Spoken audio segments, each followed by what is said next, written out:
Pemirsa, Gubernur Papua Lukas NMB diketahui berada di rumahnya di Jayapura, Papua. Ia mangkir dari pemanggilan pemeriksaan KPK karena sakit. Untuk mengetahui informasi terkini, kita akan bergabung dengan rekan Syamsul Ma'arif di Papua dan juga Jasmine Rahmadi di Gedung KPK Jakarta.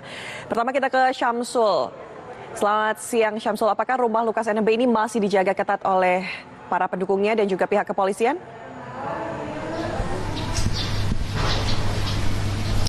Iya, siang Ana dan Mirsa. Saat ini memang informasi yang kami dapatkan bahwa beberapa orang simpatisan dari Gubernur Papua Lukas NMB masih terus melakukan penjagaan di kediaman Gubernur Papua Lukas NMB ini, dan tentunya ini juga tetap menjadi perhatian dari aparat kepolisian Polda Papua. Dan informasinya bahwa saat ini Polda Papua juga meningkatkan perkuatan, ada 3 SSK dari Polda terdekat untuk menambah perkuatan di wilayah Papua. Namun kami tidak melihat adanya penjagaan di lokasi-lokasi tertentu. Ini berbeda dengan pada pemanggilan hari pertama. Namun untuk mengetahui seperti apa kondisi terkini di Papua, saat ini sudah bersama dengan kami, Kabid Humas Polda Papua dengan Bapak Kombes Pol Ahmad Mustafa Kamal. Selamat siang, Pak. Selamat siang. Ya. Pak, seperti apa sebenarnya kondisi terkini terkait dengan kondisi keamanan di Papua terkait menjelang pemanggilan kedua Gubernur Papua ini, Pak? Ya, alhamdulillah untuk situasi Provinsi Papua secara umum cukup kondusif.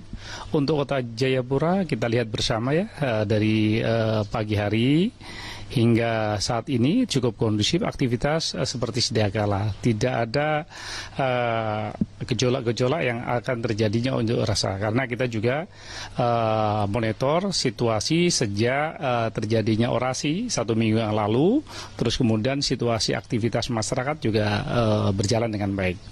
Pak, informasinya selain dari sekitar 1.800 personel yang disiagakan untuk menjaga keamanan, Pak, ada tambahan beberapa personel SSK dari Polda terdekat, Pak? Ya, 1 minggu yang lalu pas menjelang akan dilaksanakan unjuk rasa di Taman Imbi, kita sudah di backup oleh beberapa Polda, yaitu dari Sulawesi Utara, dari Manado dan Ambon. Setelah tiba 1 minggu yang lalu, mereka di standby-kan untuk mengantisipasi terjadinya gejolak-gejolak yang ada di wilayah Kota Jayapura khususnya, karena kita tahu peristiwa 2019 yang lalu itu tidak kita inginkan.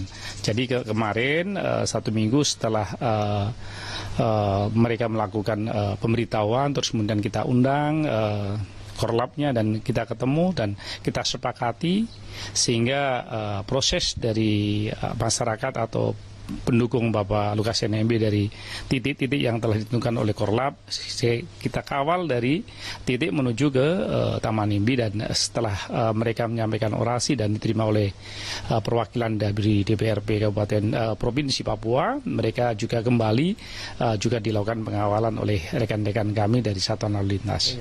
Pak, ini kan hari inilah pemanggilan kedua, dan hari ini juga mangkir kembali tidak menghadiri pemanggilan ini. Nah, ketika misalnya pihak KPK memutuskan untuk melakukan pemanggilan paksa nih, Pak, melihat kondisi di rumah kediaman Gubernur Papua yang dijaga oleh simpatisannya, kira-kira seperti apa hal yang akan dilakukan oleh pihak kepolisian nih, Pak? Jadi kita kan baru tahap kedua, nanti tentu mungkin KPK akan melaksanakan langkah-langkah berikutnya. Namun demikian kita dari kepolisian dan TNI sudah siap untuk melakukan backup ya, untuk melakukan pengamanan apa yang harus kita lakukan sebagai aparat penegak hukum untuk memberi sikap dan langkah bagaimana proses hukum ini harus tegak dan terlaksana dengan baik. Maka dari itu kami sekali lagi mudah-mudahan proses penegakan hukum ini berjalan dengan baik.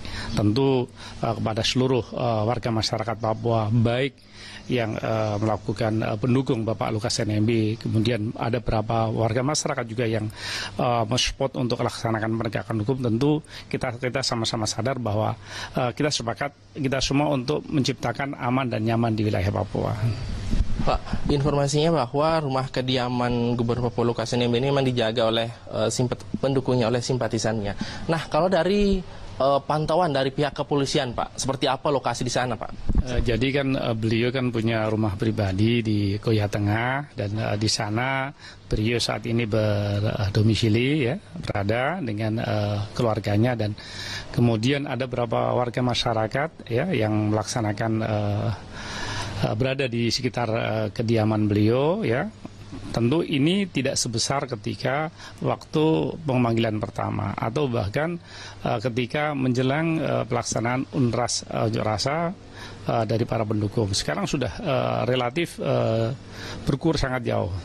Kemudian kami dari kepolisian tentu dengan TNI hadir atas nama negara untuk memberikan perlindungan dan pengayoman kepada siapapun. Karena semua warga negara memiliki hak yang sama untuk merasa aman dan nyaman ada di Republik ini. Maka dari itu kegiatan patroli yang ditingkatkan ini selalu dilaksanakan oleh Kapolresta Jayapura. Jadi mobilisasi yang tadinya patrolinya ya 1 hari 4 kali, kita bisa 6 sampai 7. Ya, untuk daerah-daerah rawan tentu itu menjadi atensi daripada Kapolresta. Dan itu sebagaimana petunjuk Bapak Kapolda untuk menciptakan kepastian rasa aman dan nyaman kepada seluruh warga masyarakat yang ada di Papua. Karena masyarakat yang datang ke kediaman beliau ini kan bukan masyarakat yang ada tinggal di Koya. Ada beberapa warga masyarakat yang tinggal di luar kota Jayapura, bahkan di Kabupaten Jayapura atau Bakerom. Mereka datang di sana, tentu warga masyarakat atau tetangga Pak Lukas ini kan tidak kenal. Jadi itu yang perlu kita pahami dan kita sama-sama jaga wilayah Koya ya, distrik Muara Tami, Koya Tengah, kemudian kita jaga kota Jayapura dan kita jaga Papua ini tetap kondusif dan kita merasa aman dan nyaman tinggal di Papua. Pak, berarti memang lokasi kediaman Gubernur Papua ini memang terisolir Pak ya dari dunia-dunia luar seperti itu Pak. Tidak sembarang orang bisa masuk ke dalam situ Pak ya? Ya, jadi tentu setelah adanya pemanggilan dari KPK, dari keluarga maupun dari warga masyarakat pendukung tidak semua bisa masuk ke sana. Kehadiran masyarakat yang asing bagi warga yang ada di kediaman beliau tentu tidak serta-merta bisa masuk. Tentu kita lakukan komunikasi lebih dahulu sehingga tidak terjadi konflik atau salah paham antara pihak-pihak baik mungkin juga pendukung beliau, tapi karena tidak dikenal oleh kelompok yang sudah ada di kediaman, ini akan juga menjadi masalah. Maka dari itu tentu ketika datang ke sana komunikasikan kepada orang-orang yang dianggap dekat, yang punya kompetensi, yang dipercaya oleh keluarga beliau.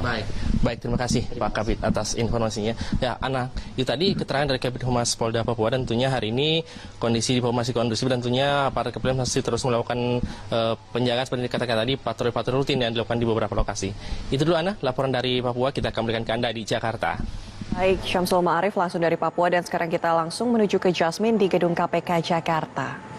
Selamat siang Jasmine, apakah KPK sudah menerima surat sakit dari Lukas NMB?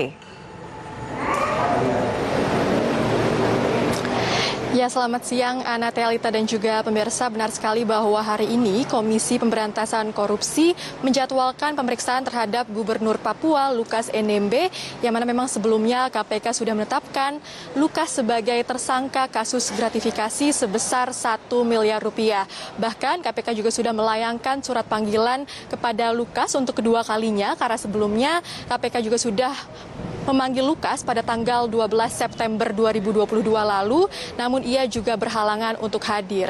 Sejak pagi tadi pun kami juga sudah memantau situasi di Gedung Merah Putih KPK, Anda juga pemirsa, di mana memang hingga kini baik Lukas maupun tim kuasa hukumnya ini masih belum hadir untuk memenuhi panggilan dari pihak KPK. Sebelumnya, pihak dari Kabak Pemberitaan KPK Ali Fikri mengatakan bahwa pemanggilan Lukas hari ini tetap dilakukan sesuai jadwal, yang mana memang pihaknya juga sudah mengirimkan surat panggilan yang sudah juga diterima oleh Lukas dan juga kuasa hukumnya. Namun pihak kuasa hukum Lukas NMB atau khususnya Aloysius Renwarin menyatakan bahwa Lukas tidak dapat hadir dan memenuhi panggilan KPK hari ini karena kliennya masih dalam keadaan sakit. Bahkan pihaknya pun juga sudah mengirimkan surat sakit kepada pihak KPK, yang mana surat sakit ini memang diterbitkan atau dikeluarkan dari Rumah Sakit Umum di daerah Papua.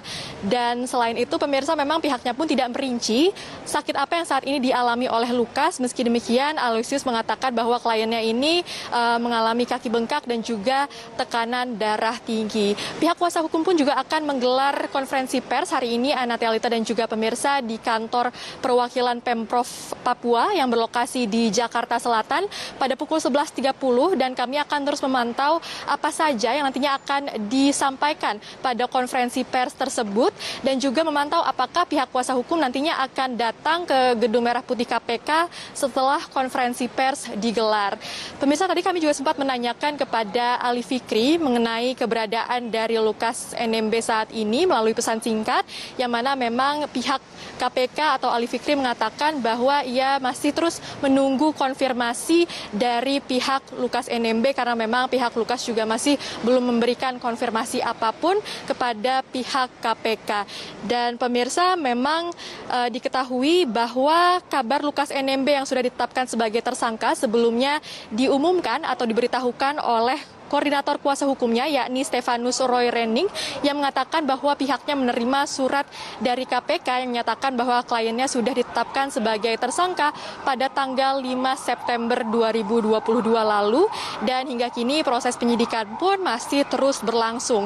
Bahkan sebelumnya Menko Polhukam Mahfud MD juga mengatakan bahwa terdapat sejumlah aliran dana dari Lukas NMB yang diduga ilegal dan juga penggunaan dana dari Lukas NMB yang tidak dapat dipertanggungjawabkan, salah satunya dalam penyelenggaraan Pekan Olahraga Nasional ke-20 di Papua. Selain itu, pihak PPATK juga sempat menemukan aliran dana sebesar 560 miliar rupiah dari Lukas NMB ke kasino judi.